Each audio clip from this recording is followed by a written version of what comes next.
Hey everybody, this is Mr. Duffy, and today we're going to talk about how to write a 5-paragraph essay. Now, because writing usually happens in a process, this video is divided into several chapters, each one dealing with a different part of that process. To skip ahead and review a specific section of the video, use the information in the video description below. Now, this video is a tutorial that will help you to write a specific essay in our English 9 course. We call this the character analysis essay. But the techniques that we're going to cover here are pretty universal. So if you have to write a claim-driven 5-paragraph essay later on, like in a later English course, you'll more than likely find yourself using many of the methods from this assignment again. Now, the process that we're going to use for this essay begins with brainstorming. This is where we experiment with a few different ideas and then we pick the best one. Then we move to gathering information and organizing it on the page. We call this phase drafting. Once we finish, we polish our work and we seek out other people who might be able to help us too. We call this phase revision. Now finally, when everything is the best that it can be, we submit our work to our teacher. Before we get started, remember that everyone's process might be a little different, and that's okay. But if you're stuck and you don't know how to start your essay, follow along with these steps. For older students who might be using this video as a review tool for an assignment that isn't the 9th grade character analysis essay, please talk to your teacher to make sure that your writing is in line with the requirements of your specific assignment. Okay, now that we've covered the basics, let's get started. Okay, so this is section 1, preparing to write the essay. Now, it may sound obvious, but the first thing you need to do when you set out to write any essay is read the instructions at least twice. You would not believe how many people don't do this. While reading, you want to annotate the instructions and indicate where the most important information appears. Now, full disclosure, as a teacher, I'm guilty of writing really long introductory blurbs before I even get to what students need to write about. So sorry about that. But most teachers do that, so this is a good habit to get into. Now, you want to read the instructions twice, annotate the instructions, and circle the most important parts. When you're done with that, you want to select a text to work with. Now, this particular essay asks you to select a short story and then analyze it. So we'll want to think about all the stories we've read during this unit. Of all of these stories, ask yourself, which one was the most exciting, the most interesting? Which one caused you to have some kind of emotional reaction or response? Now, it's important to find a story that fits this description, because if we just select any old story, if we don't care about the text we've selected, then this lack of interest is going to show up in our essay, and we don't want that. Now, I can see from my own annotations that I made on this assignment that this assignment asks us to write a 5-paragraph essay. Now, I know from previous English classes that the format goes something like this. Paragraph 1 is the intro or the introduction. This is where we introduce the texts we'll be talking about and the position or the idea that we're going to be supporting throughout our essay. Then we have the body paragraphs. Those are generally the next 3 paragraphs that each present a topic that supports our essay's central idea. Now, that central idea shows up in our introduction. And then we have the conclusion at the very end. This is our last paragraph, and this is where we wrap up our topics from the body paragraph that we talked about, and we explore the implications of our thinking. More on how to do all of this later on in this video. Now, I know from the specific assignment instructions that my essay needs to select one character from one story, and it needs to identify the most important character trait that that character possesses. In doing so, I also want to focus on the methods of indirect characterization that we studied in class. And you'll remember that those include actions, thoughts, speech, appearance, and one character's interactions with other characters. Side note, this video is going to show us some writing examples, but it's not going to focus on a story that we worked with in class because you might want to write on that story yourself. So instead, I'm going to be working with a text that many of you more than likely read in middle school, S.E. Hinton's The Outsiders. Now, if you haven't checked this out, I highly recommend it. It's about an ongoing struggle between two gangs in rural Oklahoma. They're called the Greasers and the Socs. After a bunch of violence, some of the Greasers try to rise above their sordid pasts, but others meet tragic ends. There's a love story in there too, I think. It's kind of weird. Okay, so I'm going to work with this novel the same way you're going to work with your short story. Now that I've selected it, I need to select one of the characters as my focus. Now, there are a lot of memorable characters here, and they all have really funny names like Johnny Cake and Derry. But the one that I'm most interested in is the narrator and the protagonist of the story, Ponyboy Curtis. Now that I've made my selection, I'm ready to think about forming a thesis statement. Okay, so we're going to call this section 2.1, Crafting a Thesis. A thesis, as you may remember from a previous English class, is the central idea in your essay. It's usually just one sentence long, and it's the one that all the other sentences in the essay seem to speak to in some way or another. Fun fact, sometimes your teacher calls a thesis a claim, and there's no need to get confused about that. We're really just talking about the same thing. The thesis has a number of qualities that all help your essay to make sense. Think of one of those center keystones in an archway. If you can kind of envision this, it has to be like perfectly shaped and perfectly placed. If there's something that's just slightly off, all the other stones that rest on that one central stone won't fit, and the strength of your arch will suffer. Does that comparison make sense? I don't know. Okay. Here are some of the thesis traits that we want to remember. So like when we write a thesis, these are the rules that thesis statement has to follow. Rule number 1, it has to directly respond to your prompt. Now, sometimes teachers call this the QA format, as in the prompt of your essay is a question and your thesis is the answer to that question. The second thing you want to think about is that your thesis has to be a statement of opinion, something you can debate or argue.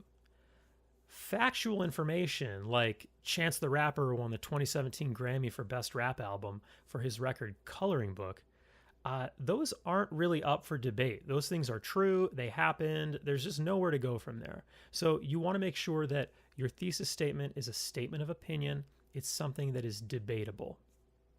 You also want to make sure that this statement of opinion or something that's debatable is able to be explored using information from throughout your text, not just one specific moment.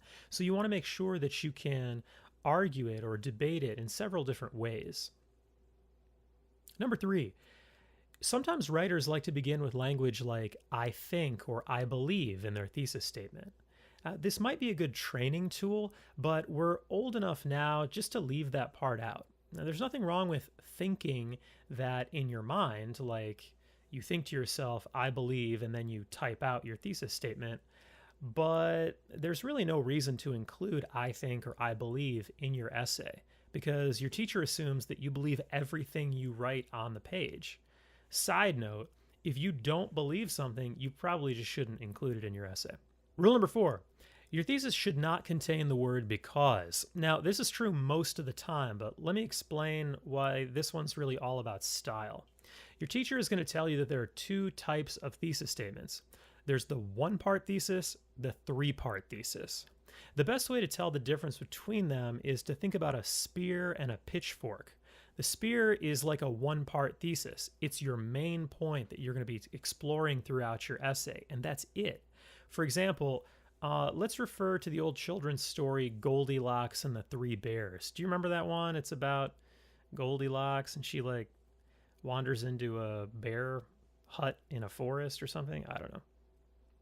An example of a 1-part thesis might sound something like Goldilocks is a menacing character. Now, that's a statement of opinion. It doesn't contain I think or I believe. It doesn't contain the word because, And let's just pretend, because this is made up anyway, it addresses the prompt. Okay. Now, a three-part thesis is just a little bit different. Our pitchfork metaphor from before has a spear in it, sort of, right? Just for the sake of comparison, let's just go with it. But it splits off into three directions at the end. Now, think of these directions as reasons why your thesis is true, reasons that support this debatable position you've taken. So, if we're going to turn our last example of a thesis into a three-part thesis, we'll begin with our first example. Goldilocks is a menacing character, but now we'll add the word because. Now, when we do this, we need to finish the sentence by adding three reasons. An example of a three-part thesis might sound something like this. Goldilocks is a menacing character because her actions are greedy, her appearance is threatening, and her interactions with other bears is unfriendly. Now, you're welcome to use a one-part or a three-part thesis for this essay, but if you're unsure of which one to use, feel free to ask your teacher for more guidance. Now, as you get older, you'll find that most writers rely on a one-part thesis, revealing the reasons of support later in the essay instead of revealing them all up front.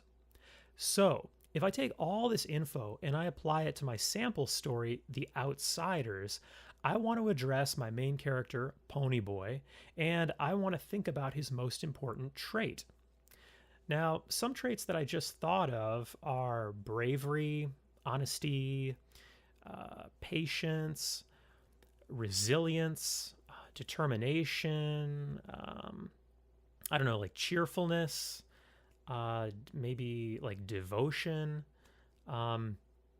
Okay, so I'm looking at all these and I've decided that my thesis is going to be Ponyboy's most important trait is his resilience. That's the one I've decided on. Now, resilience is another way of saying like someone who recovers quickly from setbacks, like somebody who's tough. So now that I've got a working one-part thesis, I'm ready to look for support. Let's move on. Step 2.2, finding support. Now, as we mentioned in our previous discussion about thesis statements, a one-part thesis is the central idea in your paper. It's the opinion that is going to influence every other part of your paper. Once you've formulated your thesis, you need to think of reasons that support it. Reasons of support are broad, general reasons or rationales that back up what you're saying. One common mistake that writers make when looking for reasons of support is they look for specific details from the story. A reason is different from a detail because a reason is more general and a detail is more specific.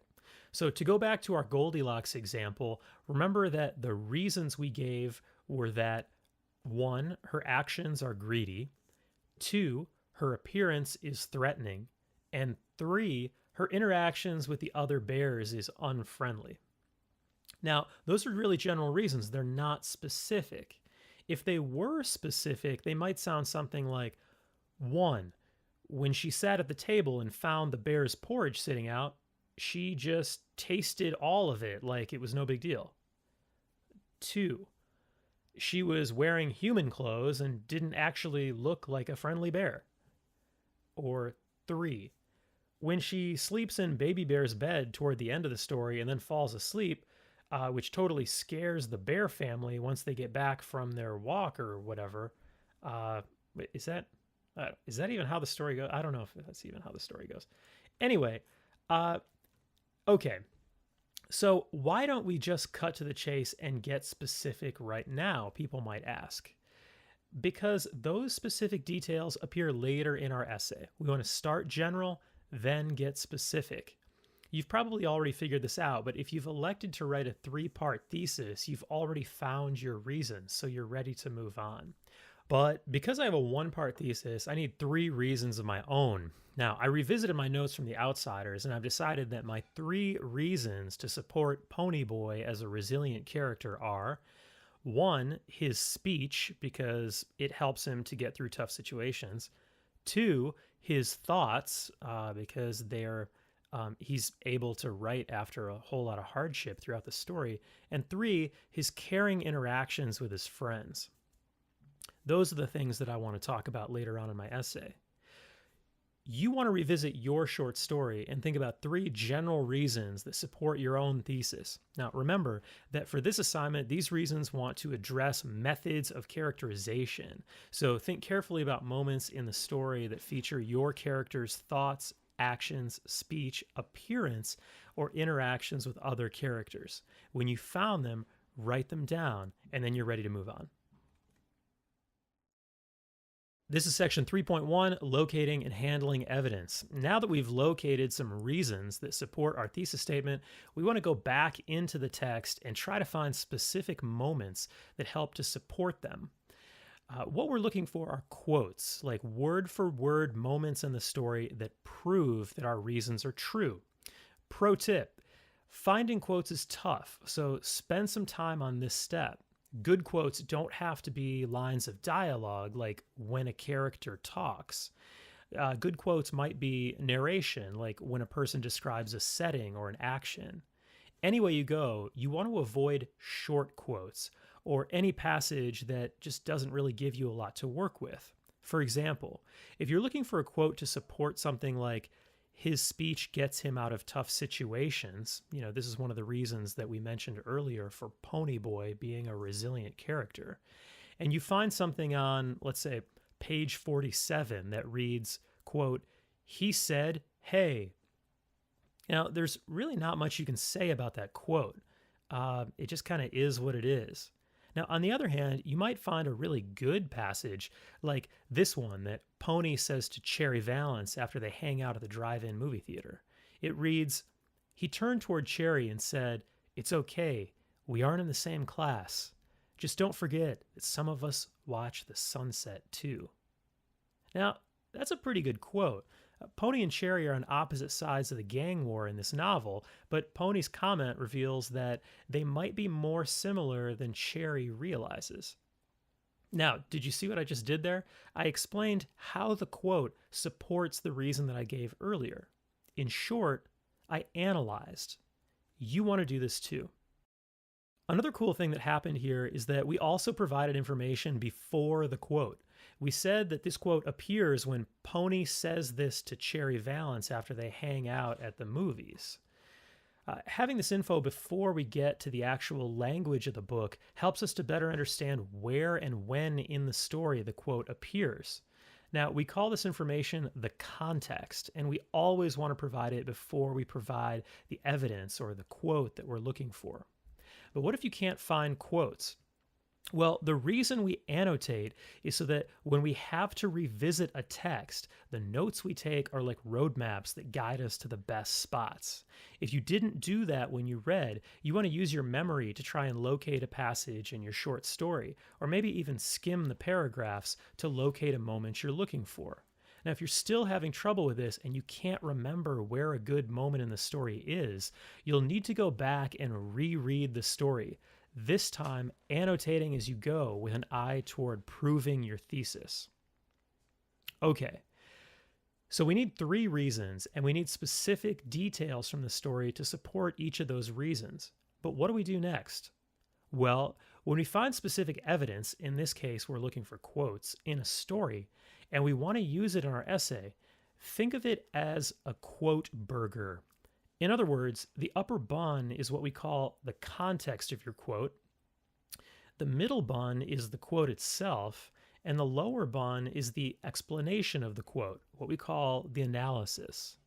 Now, in the analysis, you're essentially answering the question, how does this quote that I've selected support the reason that I just gave? For more analysis help, let's go to the next section. Okay, this is step 3.2. Analysis. Now, by this stage, we've generated a thesis statement, we've supplied 3 reasons why our thesis is true, and we've located specific evidence from the text that supports each one of those reasons. Now what we need to do is explain. When we talk about analysis, what we're doing is explaining very carefully how the evidence we've selected is connected to the reasons that we came up with earlier. Without any analysis, these elements just sit next to each other. We need a connective thread to bring them all together. For this essay assignment, your analysis is probably going to be like a sentence or two. And like the example we gave in the previous section, you want to directly answer how your evidence supports the reason that you gave. But this can be tricky, so be sure to be mindful of these tips. Tip number 1, analyze, don't summarize. Now, early in the drafting process, writers will provide what they think is analysis. It's like explanation of a quote they've selected. But what they're really doing is just summarizing what they've already said. Now, if you ever get the initials ADS written on your paper, which stands for Analyze, Don't Summarize, you might be guilty of this. So let's check out 2 examples. Here's the one we just developed in the last section. We're looking at the quote and the analysis. It goes like this. He turned toward Cherry and said, "It's okay, we aren't in the same class. Just don't forget that some of us watch the sunset too." Pony and Cherry are on opposite sides of the gang war, but Pony's comment reveals that they might be more similar than Cherry realizes. Okay, this sounds pretty good. Here's a less effective example where the writer summarizes instead of analyzes. He turned toward Cherry and said, "It's okay, we aren't in the same class. Just don't forget that some of us watch the sunset too." Pony and Cherry are not in the same class, and Pony's comment reveals to Cherry that he and his friends also enjoy the sunset. Do you see how this analysis doesn't really explain anything? It just kind of restates the information from the quote, but it uses slightly different language to essentially just make the same point. We want to be sure and avoid this common problem when we're analyzing our own evidence. If you're guilty of it, just go back in your essay and make some changes, or seek out a friend who might be able to provide some assistance. Pro tip number 2, let the verbs do the work. Verbs are parts of speech that express action, so when you provide your analysis, you want to consider dressing it up with some fancy analytical verbs. Oftentimes when we talk about evidence, we might want to talk about what that quote is or what it means. Verbs like is, means, or even shows are pretty common. Now, there's really nothing wrong with them, but they're not very exciting. So when we use more specific language like highlights, demonstrates, reveals, or suggests, we're able to express more interesting ideas. Now, let's revisit the example we just looked at. The analysis is, Pony and Cherry are on opposite sides of the gang war, but Pony's comment reveals that they might be more similar than Cherry realizes. Now, if you replace the word reveals with the word means, you'll see that the sentence loses something. This may not seem like a big deal, but getting in the habit of thinking about your analytical verbs and avoiding more common expressions like X means Y or X is Y or X shows Y is a simple way to take your writing from pretty good to great. Instead, talk about how X highlights, reveals, demonstrates, suggests, or confirms Y. Now, if you didn't use this language in your current draft, consider going back through your essay as you revise and looking closely at the word choice in your analysis section. Okay, we've got some reasons, we've got evidence, we've got analysis. Now, that's a lot of stuff, but what do we do with all of that? Let's move on to the next section. Okay, this is section 3.3 called Body Paragraph Organization. Now, we're ready to put all the information that we've gathered together. The sequence that we're going to use is a standard way to organize a body paragraph, and it goes like this. The first thing you want to do is write out what we call a topic sentence. Now, this is just your reason. The technical name for this is a topic sentence because it provides a topic that the rest of the paragraph is going to elaborate upon. Now, the best kinds of topic sentences begin with a transition word like first, next, then, or last, let's say. They directly provide a reason why the thesis is true, and they tell what the whole paragraph is going to be about. The second sentence that you want in your body paragraph is context for your evidence. This is where you explain where in the story your evidence shows up. Usually this is a single sentence. The third thing you want to do in your body paragraph is just to provide your evidence. In this case, it's probably going to be a quote that you found somewhere in the story. Step 4 is you want to provide your analysis. We just talked about that. We know that that's when you explain how the evidence supports the reason in the topic sentence that you've given. And then lastly, you want to connect it all back to your thesis statement. So basically, in a single sentence, you want to tell us how all of this information in this paragraph supports your thesis. Now, this is a lot of information, so let's look at it all together. Everything we're including here is information we've already covered. A few words have been moved around just for style and flow. So here's our sample body paragraph. This is all the stuff that we've already written, put together in the sequence we just discussed. First, Pony's resilience appears in his speech. In Chapter 3, Pony and Cherry Valance talk at the drive-in movie theater, and Pony quickly learns that they are from different backgrounds. Pony was nervous and, quote, he turned toward Cherry and said, "It's okay, we aren't in the same class. Just don't forget that some of us watch the sunset too." Even though they're on opposite sides of the gang war, Pony's comments reveal that they might be more similar than Cherry realizes. He uses his speech to recover quickly in a tough situation, and that makes him resilient. You may have to shift some words around to make the sentences sound good in order, but that's the joy of the writing process. Sometimes things get added and other times they get taken out. One important point, though, you'll notice that this paragraph begins with a transition word. Now, that word is first. Other transition words like next, then, last, or maybe even however or nevertheless, or a phrase like on the other hand, all help to connect your ideas together. All topic sentences need to begin with one, so don't forget to add them in at the start of each body paragraph. Now, once you're finished with one body paragraph of your own, you want to take all the information and make 2 more. Now you're close to having a finished rough draft, and we're ready to move on to the next step. This is section 4, introductions. Now we're doing things slightly out of order, but I like to write the introduction after I write the body so that I have a good idea of how to begin the conversation I'm already in the process of developing, if that makes sense. Now think of an intro like an upside down triangle with the wide part of the triangle on the top and the pointy part of the triangle on the bottom. This is like your introduction. You're starting with a general idea, a wide statement about a topic that you're going to be discussing later in your essay. Now, in our case, that topic is resilience.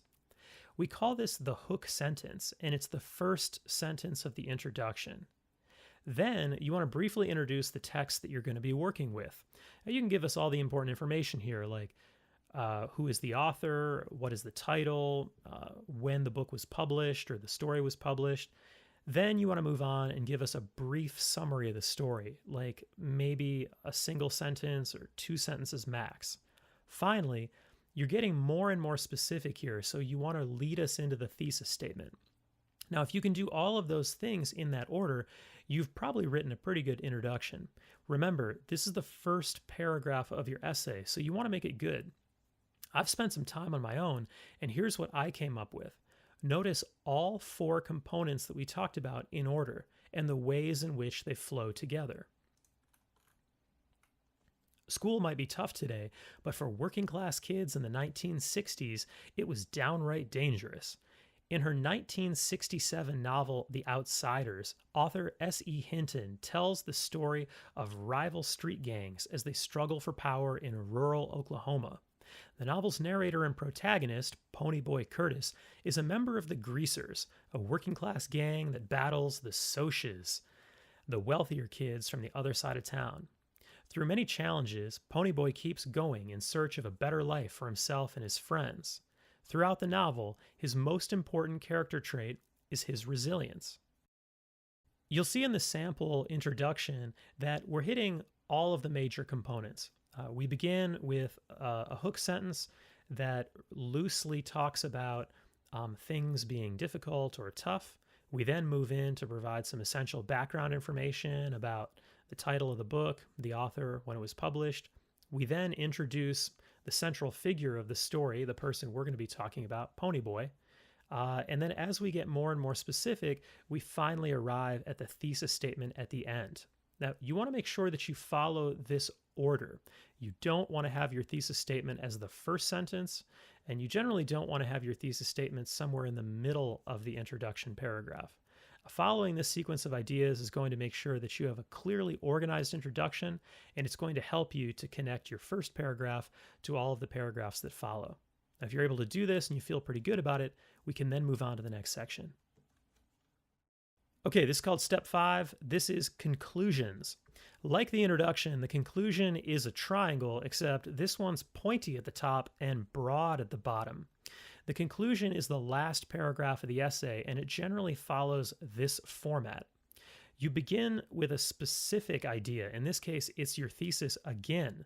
You say the exact same thing that you did in your original thesis, you're just using slightly different language or slightly different wording. Once you do that, the second thing you want to do is summarize those 3 reasons that you gave in the body of your essay. This can even be a single sentence if you want. The final thing that you want to do is you want to end your essay by answering the question, so what? Who cares? If my thinking is true, then why is this information important? To whom? Thinking of the bigger picture here is what we call exploring implications, and it makes the ending of your essay more powerful. Like the intro, I took some time to jot down some ideas, and here's what I came up with. In conclusion, resilience is Ponyboy's most important trait. S.E. Hinton uses methods of indirect characterization like speech, appearance, and interactions with others to show how Ponyboy recovers quickly when he is in difficult situations. The novel seems filled with brawls and hardship at home, but Pony still manages to get through it and tell his story. Even though a great deal of time has passed since the street rumbles of the 1960s, the need for young people to be resilient in the face of hardship still persists. Hopefully, new generations of young people can learn these important lessons. When we look at the sample conclusion, we want to go back to our 3 tips that we talked about earlier to make sure that we're hitting on all of them. We begin this conclusion with a restated version of our thesis statement. We make the exact same point, we're just using different words. Then we move on and we provide those 3 reasons of support that we give earlier in the essay. And we're talking about methods of indirect characterization. Finally, we have a couple sentences that kind of pull the camera back, so to speak, or widen our focus so that we talk more about the people who could be affected by this information that we're providing in our essay. Essentially, we're trying to wrestle with this question, who cares? Why is what I'm saying important? If you're able to shape your conclusion like this, following these 3 steps in this order, you'll have an excellent conclusion to go toward your rough draft. This section's all about bringing all of your ideas together into a single cohesive essay. Now, we're going to address several important areas here. Number 1, proofreading. Number 2, formatting. Number 3, common citation issues. Number 4, titles. And then we're going to end by talking about resources for outside help. Okay, number 1, proofreading. When you're proofreading, you're looking at what's going on at the local level and the global level. Let's explain. The local level is stuff that's happening within the paragraphs, maybe even what's happening within the sentences. We know that a body paragraph, let's say, has 5 components. So as a reader, you should be able to see all 5 of those components at work. If they're not working, like if you don't have context for one of your pieces of evidence, or if your analysis just summarizes the evidence, you'll need to fix them so that they do.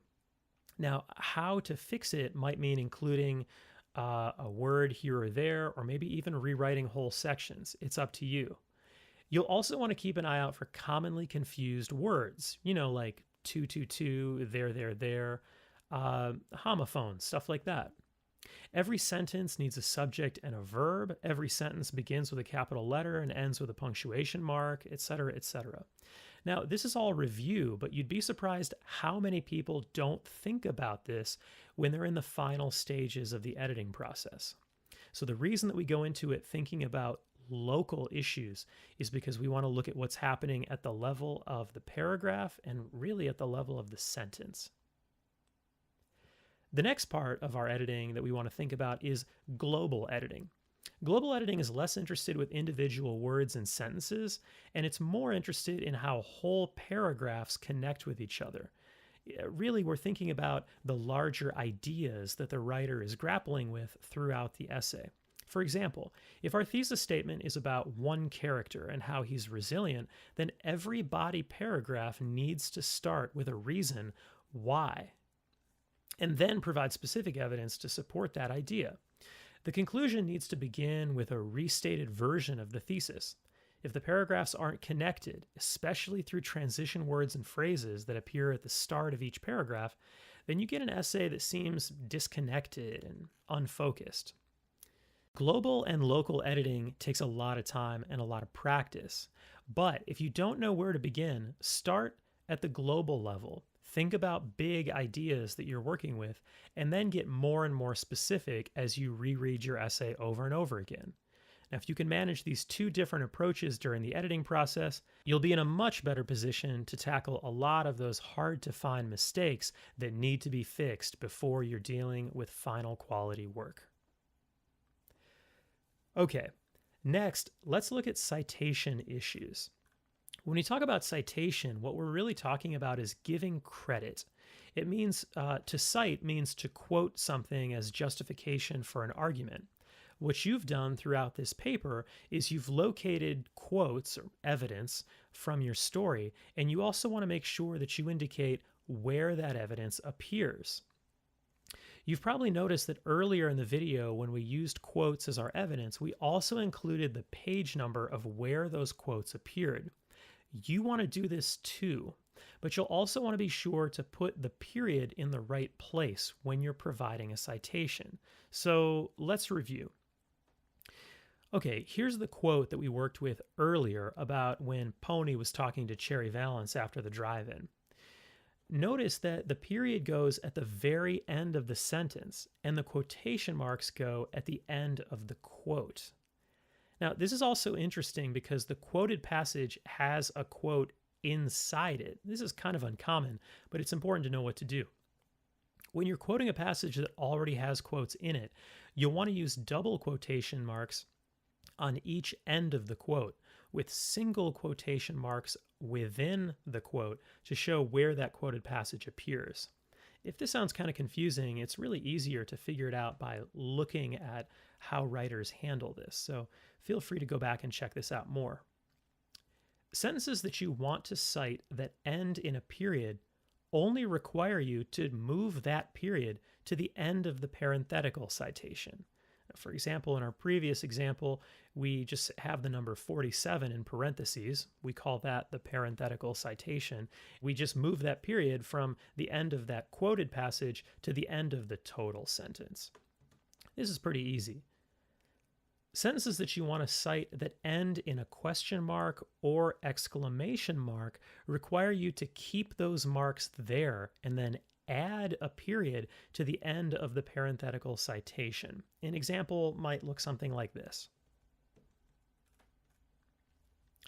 Now, as you get older and you write more complex essays, you'll find that there are actually quite a few more rules that you'll want to follow when you give credit to the authors you use in your essays. For this assignment, however, we're really only interested in you listing the page number where your quote appears. If you need more help about citation, please check out the Purdue Online Writing Lab at owl.english.purdue.edu/owl. Lastly, let's talk about titles. I once had a teacher who said that you should never have a child without naming it. And what she meant by that is that you should never write an essay without giving your essay a title. Good titles briefly hint at what you'll be talking about throughout your essay. They might include a joke or a play on words. They might be in two parts with an attention-grabbing first section, then a colon, and then a subtitle that more specifically describes what you'll be discussing in your essay. Examples of good titles might sound something like this: If at first you don't succeed, an examination of resilience and the outsiders. Staying gold no matter the cost, Ponyboy, resilience, and the outsiders. Or maybe we can just look at some one-part titles like The Importance of Never Giving Up or Making It Through Tough Times. Now, all of these titles are pretty good, but less effective titles often don't address anything about the content of the essay. They might be a single word, they might simply indicate something about the assignment itself without talking about the content of the essay. Here are some examples: My Essay, Resilience, Final Draft 2, Outsiders, My Paper, Ponyboy. You can see that these essays are less about the content and more just about the assignment itself. Or some of them simply name the trait or a single character, but they don't really provide us with anything more. If you've got a title that needs some work, consider these examples as inspiration and dress up yours a little bit. Last segment, resources for help. Now, if you're struggling with a grammar question or a citation issue, these websites can help you way more than this video tutorial. Check them out anytime you have paper writing questions. One is the Purdue Online Writing Lab. We call this the OWL. Another is a citation website called citationmachine.net. It's run by run by University of Chicago. And then finally, this is a digital version of the famous Elements of Style book by Strunk and White. All of these are great resources to help you out as you're writing the best essay that you can write. Once you've seen them, we're ready to move on to the next section and talk about peer editing.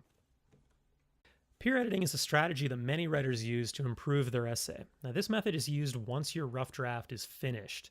In most cases, you'll exchange papers with a classmate and you'll provide feedback. In some cases, your teacher might give you a guide with some focus areas so that you can pinpoint certain strengths and weaknesses of the essay in front of you. Now, if you get a peer edit guide, you should obey the guide's instructions. These are forms that have specific questions that ask you to look at certain elements of your paper. Teachers make them because they've seen many generations of students struggle with a specific area. It might be citations for quotes, or maybe organization in the body paragraphs, let's say. Whatever those areas are, you're wise to look closely at them as you edit your partner's paper or even your own paper. Now, as you peer edit, you want to make comments in the margins around each paragraph, and you want to focus on the elements that you like the most. If there are areas in need of fixing, make a mental note to revisit those areas on your own essay as well. After all, this experience should be useful to you as well as your partner. When you're finished with your partner's paper, write a few sentences at the end and give your partner a grade. The comments that you write should justify your grade, and they should include praise as well as critique. Now, sometimes students complain that the person editing their paper isn't prepared or that they haven't really invested any time in the editing process. They might make comments like, "Good job, A," but that's not very helpful. If this is true and you don't feel confident in your editor's abilities, find someone else.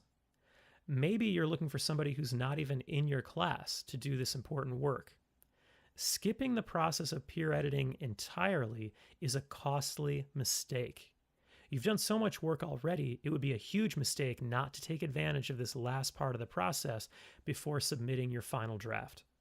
Now, when you get your comments back, read over the entire essay again, not only the comments, but everything that you wrote, and decide how much of that feedback you'd like to incorporate into your final draft. Make any and all appropriate changes that you'd like to make, and then read over your essay one final time. If everything looks good, you're ready to move on to the next step. Step number 8, submitting the final draft. This is it. You've done the whole thing.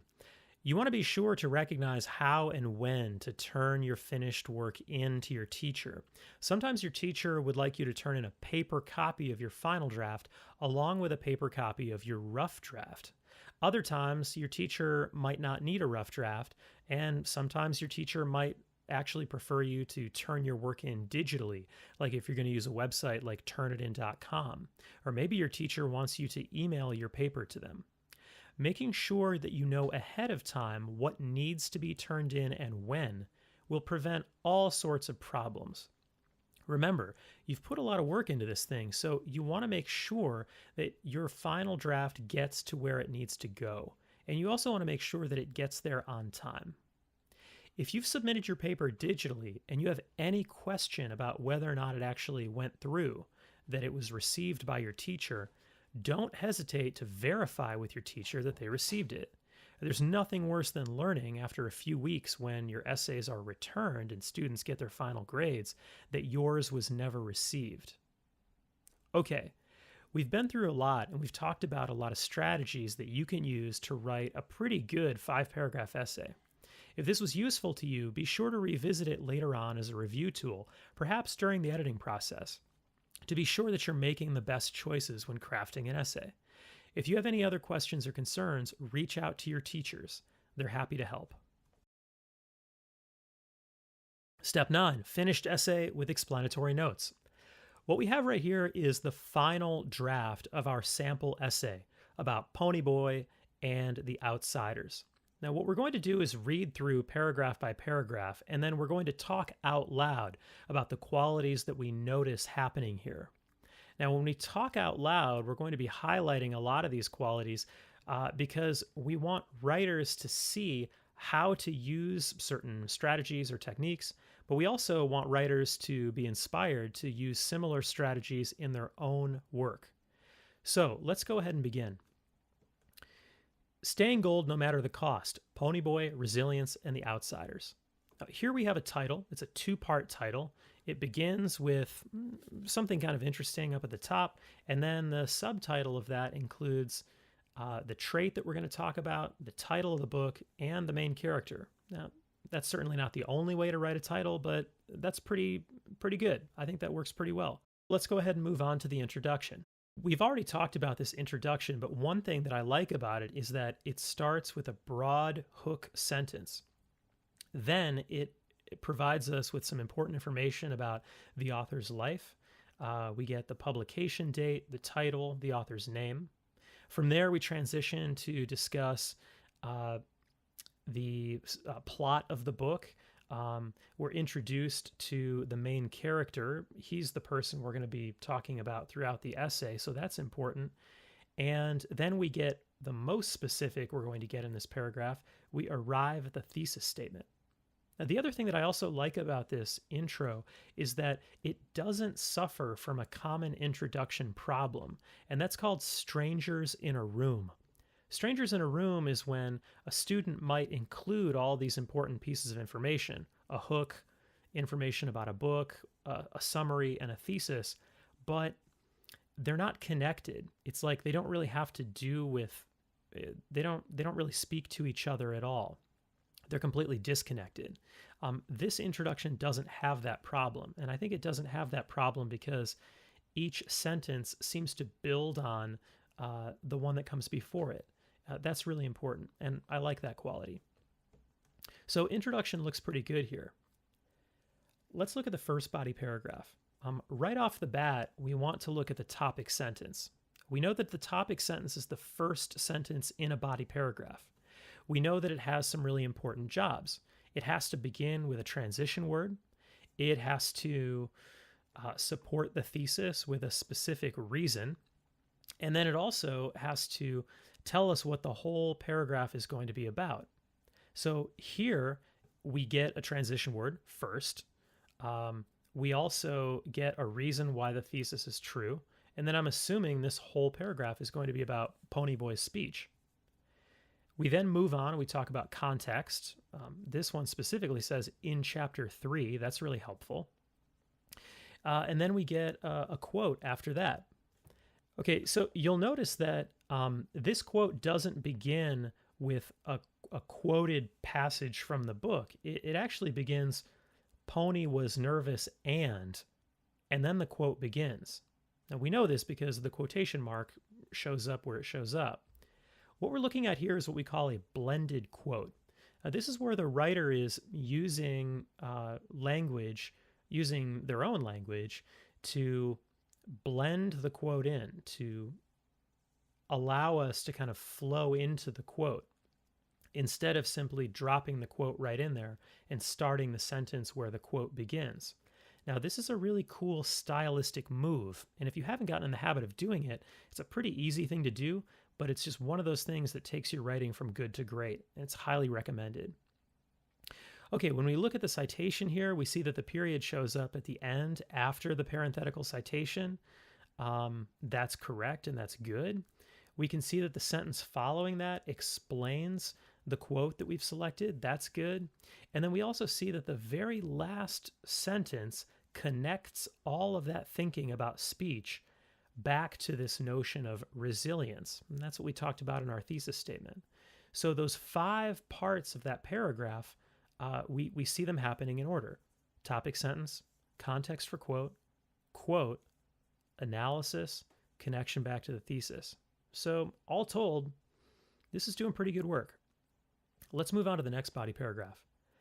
Now, like the first body paragraph, the second one begins with another transitional phrase, like another reason Ponyboy is resilient is. And that works out pretty well too. We can also see that a number of other sentences that follow that first one seem to mimic the previous paragraph. Just like we talked about before, we've got a clear topic sentence.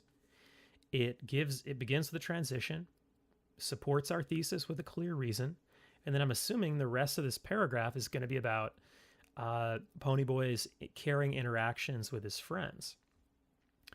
The next sentence provides us with some context. It says later in the novel, and then it might give us some summary of what's going on. We also get a blended quote here. Johnny reminds Pony of the Robert Frost poem they read earlier, as Johnny says, comma, quote, and then the actual quote appears. So that's a really great way to blend that quote. We don't want the sentence to just begin, stay gold, Ponyboy, stay gold, because it's hard for us to figure out who's talking or what's going on when that quote is said. So I like the way that this is blended. Then we move on to analysis, and like we talked about earlier, we want to look at analytical verbs. This one says, Johnny's comment reminds Pony that he must try to hold on to the gold qualities of his youth, even in the midst of all the bad behavior from the other greasers. Okay, well, this verb reminds is pretty interesting. It doesn't say that Johnny's comment shows or Johnny's comment means. It reminds Pony. Now, if you have a really good understanding of this book, you'll probably remember that this word reminds is important because this is not the first time that this expression shows up in the novel. In fact, Johnny and Pony share this really interesting moment in I think it's an abandoned church earlier on, and that's when they first encounter this poem. So this word reminds helps us to kind of better appreciate how intense this moment is in the story. So I think that's kind of cool, and I like that. And just like the previous paragraph, the last sentence of the second body paragraph connects this idea of interactions with friends to this notion of resilience. It takes us back to the thesis, and that's extremely important. So second body paragraph, doing pretty good. Let's look at the final body paragraph. Now, just like the other two, this one begins with a transition word. It talks about a method of characterization. In this case, we're talking about thoughts. And just like the previous two, we're following a pretty standard formula. After the topic sentence, we get context for a quote. The quote then arrives, and it's smoothly blended. He writes, comma, quotation, and then the quote starts. We have a really cool analytical verb here, demonstrates. Okay, that's a good one. And then we end by connecting this idea of thoughts to resilience. So we're connecting this whole paragraph back to our original thesis. So there's a lot of great work happening here in the body paragraph, and we only have one more paragraph left. That's the conclusion. We know the conclusions also need their own transition words. So in this case, it starts with a pretty typical transition for a conclusion, which is in conclusion, comma. Now, if you want to get more creative and dress yours up, by all means do that, but this one's a pretty standard way to do it, in conclusion. So, what are we doing here? The conclusion begins by restating the thesis in using different language. That's great. Then we wrap up all three of these points that we're talking about in the body paragraphs. And then we end by pulling our focus back, widening our focus, and talking a little bit about who stands to be affected by this. How could people stand to gain from this knowledge? Why should anyone care about this? So we respond to a lot of those questions just in these last two sentences, and then that's it. So, all told, I think there are a lot of strengths in this essay. We're using very specific quotes to support pretty good reasons.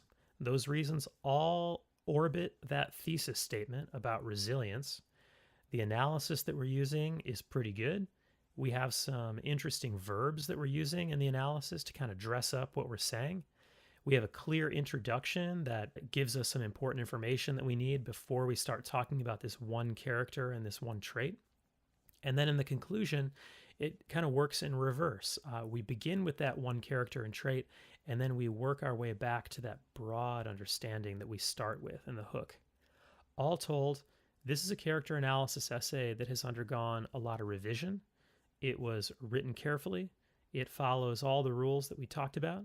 If we really wanted to, we could spend more time with it and continue dressing it up and polishing it. But all told, this is a pretty good example of how to write a character analysis essay. Now, more broadly, it's a pretty good example of how to write a claim-driven analytical essay in the 5-paragraph style. So this is a ton of information. Hopefully, some of it's of use to you as you continue to draft, edit, revise your essay. If you're not writing the character analysis essay and this information is of use to you as you write longer, more sophisticated essays, then that's great too. In any event, if you're ever uncertain about any of these rules or the degree to which you've met them or you're following them, please make sure that you're working closely with your teacher and seek out help if and when you need it. Thanks.